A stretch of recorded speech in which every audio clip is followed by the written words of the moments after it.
24 deputati hanno scelto di seguire un percorso comune in vista dell'ultimo scorcio di legislatura. Così all'Assemblea regionale siciliana nasce la Federazione del Nuovo Polo per la Sicilia, composta da MPA, FLI, API ed MPS, e la creazione di un gruppo a sostegno del governo guidato da Raffaele Lombardo.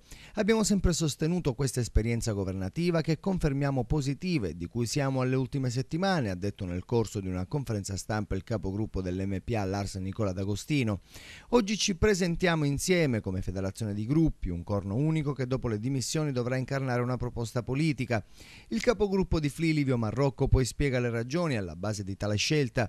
Dinanzi a una sorta di disgregazione a destra e a sinistra, dice, in un momento di confusione noi registriamo un fatto di controtendenza, la volontà di rinsaldare i rapporti tra i gruppi parlamentari per affrontare i mesi che ci separano dalle ormai imminenti elezioni. Sul fronte delle alleanze nessuna preclusione, né a destra né a sinistra. Sul nostro terreno, spiega D'Agostino, noi siamo disponibili a discutere con chiunque senza pregiudiziali.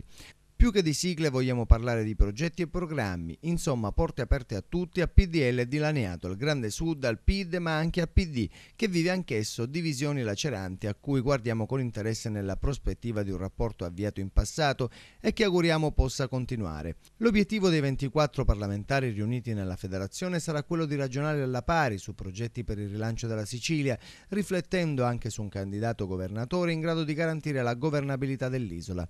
Certo non ci si può accusare di essere attaccati alla poltrona, ha detto Paolo Ruggirello dell'MPS. Al contrario, creiamo un unico gruppo per parlare un solo linguaggio e con una voce unica.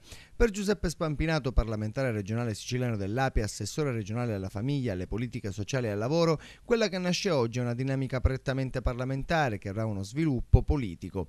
24 parlamentari che stanno insieme con un'unica voce. Dobbiamo adesso, ha spiegato Marrocco, immaginare le alleanze e ragionare su un candidato presidente, uno sguardo rivolto ai prossimi appuntamenti elettorali, pur nella consapevolezza del percorso svolto in questi anni, l'unica legislatura che ha prodotto tagli e riforme, assicura.